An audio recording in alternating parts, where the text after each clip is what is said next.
हाँ, जो हम आए हैं चश्मदीद सारे लोग जो हैं, उनके पिता, उनके भाई या गांव के जो लोग, जिन लोगों ने उस बच्ची को पानी में से निकाला था, उस हिसाब से ये खुदकुशी का मामला नहीं है। और आपका एसएचओ या यहाँ की जो डीएसपी थी वो तो चली गई, बिना किसी पोस्टमार्टम रिपोर्ट के कह देना कि ये खुदकुशी की गई है, ये डूब के, जबकि जिन लोगों ने निकाला है, डूब के मरने वाले की अलग हालत होती है, मार के फेंकने वालों का अलग होता है।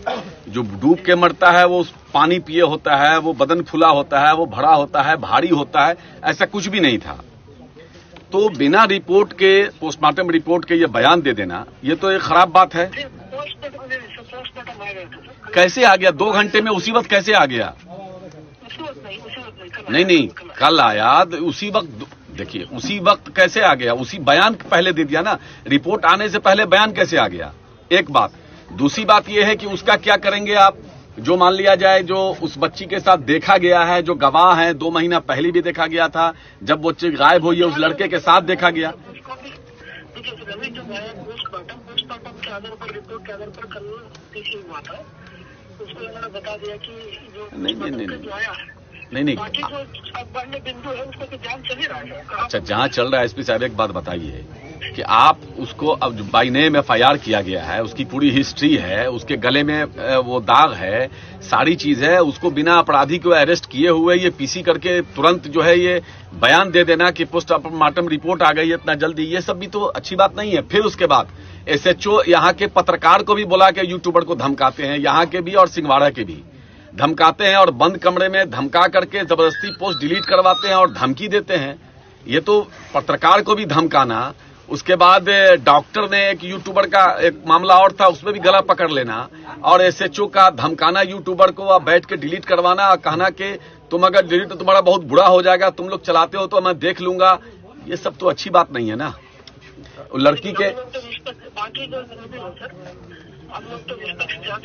नहीं, आप निष्पक्ष जांच कर रहे हैं, मैं ये नहीं कर रहा हूं कि निष्पक्ष जांच नहीं कर रहे हैं, लेकिन एसएचओ को ये किसने अधिकार दिया कि फौरन कह दे, या डीएसपी तो चली गई अभी ट्रांसफर के, कैसे फौरन कह दिए कि ये खुदकुशी का मामला है, और फिर बुला के धमकाना और लड़की के पिता को बुला के थाने में उसको प्रेशर देना कि तुम 5 लाख रुपया ले लो, तुमको डूब के मरने का तुम ये एफआईआर वापस ले लो, और डूब के मरने का मान लोगे तो तुमको 5 लाख रुपया मिल जाएगा, उसको प्रेशर देना, ये कहाँ का? बिल्कुल, लड़की के पिता यहाँ बैठे हुए हैं, आप उनसे बात कीजिए।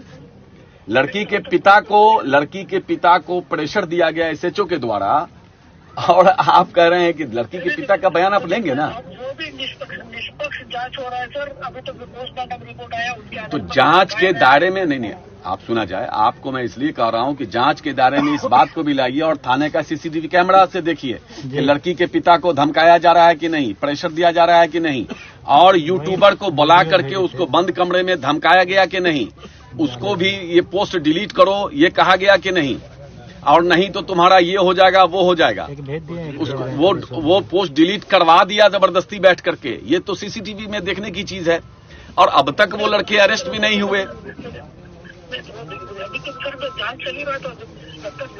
हाँ, तो मैं आपको ये सब जानकारी दे रहा हूं कि इन सब को जांच के दायरे में लाइए, और यहाँ के लोगों से, यहाँ के जी, और यहाँ के 4-5 लोग हैं, वो लोग कल मिलेंगे आपसे जाकर के, और मिल के अपना बयान दर्ज कराएंगे, आपको लिखित में देंगे। इन लोगों के पास जो सबूत है कि इन लोगों को पूरा विश्वास है कि उसकी हत्या करके पानी में फेंका गया, वो सारे सबूत आपको देंगे, उन सब को जांच के विषय। लेकिन अब तक उन लड़कों का अरेस्टिंग क्यों नहीं हुआ?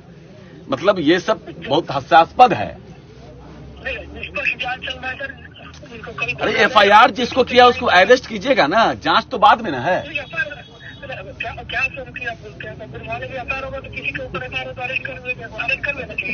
अरे एफआईआर बाई नेम एफआईआर हो रहा है, और यहाँ छोटे छोटे मामले में तो आप किसी को भी अरेस्ट कर लेते हैं, किसी के साथ भी कुछ करते हैं, छोटे छोटे मामले में झगड़ा लड़ाई हो जाता है तो आप ये कर लेते हैं। लेकिन इतना बड़ा मामला है, सारे लोगों का जो कहना है, ये सारे लोग तो गलत नहीं है, आप जांच कर रहे हैं। एक तो एफआईआर नहीं हो रहा था, बड़ी मुश्किल से एफआईआर हुआ, एफआईआर लेने के लिए इतनी मुशक्कत करनी पड़ी। ना बिल्कुल, मैं लगा रहा कंटिन्यू, रात तक मैं लगा रहा, तब जाके एफआईआर तो ले ही नहीं रहा था। एसएचओ आपको गलत बोल रहा है, आपको गलत जानकारी दी गई है। एफआईआर बहुत मुश्किल से लिया है। आप इसको निष्पक्ष जांच कीजिए। आप निष्पक्ष जांच कीजिए, इन सब बातों को आप जांच के दायरे में लाइए और उसको अरेस्ट कीजिए विलंब। गांव के लोग नौजवान, गांव के नौजवानों को भी धमकाया जा रहा है। जो लोग थोड़ी देर के लिए रोड जाम किए थे, गुस्से में आक्रोश में वो एफआईआर नहीं ले रहे थे, तो उन लोगों को भी कहा गया कि इन लोग को पकड़ो, सबसे गांव से बाहर करो, तब जाके ये लोग शांत होगा। मारो सबको निकालो, पकड़ो, गांव खाली कराओ, तब जाके सब शांत होगा। ये सब अच्छी बात है क्या? किसी की बेटी की हत्या हो गई है, अब लोग, आप एफआईआर नहीं ले रहे थे, लोग जैसे ही एफआईआर हुआ लोग हट गए वहां से, अब सब पर केस करके सबको आप रगेद रहे हो, सबको पकड़ रहे हो कि पकड़ो मारो। ये सब अच्छी बात नहीं है। तो आप तो पहले एसएचओ को कहिए कि इस तरह की बात किसी को बोले नहीं कि पकड़ो मारो पकड़ो, और एफआईआर किया गलत किया, इसको खत्म करें मामले को। लड़के लोग एफआईआर तुरंत वापस लिया, एफआईआर हुआ और तुरंत जो है वापस ले लिया, धमकाए उमकाए नहीं किसी को, और यूट्यूबर को नहीं धमकाए, बोला कि पत्रकार को धमकाए, तो अच्छी बात नहीं है। आप जरा डांटिए उनको। ठीक है, नहीं एकदम हमको पूरा विश्वास है। धन्यवाद। नेता प्रतिपक्ष ने मुझे भेजा कि आप जाके पहले देखिए, देख के मुझे रिपोर्ट बताइए, तो इसलिए मैं आया, जो देख रहा हूं वो मैं आपको बता रहा हूं। हाँ, जब चश्मदीद से आप भी बात कर लीजिए, चश्मदीद से आप जब बात करेंगे तो आपको भी समझ में आ जाएगा। पोस्टमार्टम रिपोर्ट में एक और जांच करवाइए ना कि भैया उससे पहले इसका रेप हुआ कि नहीं हुआ, उसको मारा गया कि नहीं मारा गया, इन सब चीज का भी पोस्टमार्टम रिपोर्ट करवाइए। सिर्फ डेथ का कल डेलीगेशन, वैसे डेलीगेशन कल जाएगा, इंडिया गठबंधन का डेलीगेशन कल मिलने जाएगा।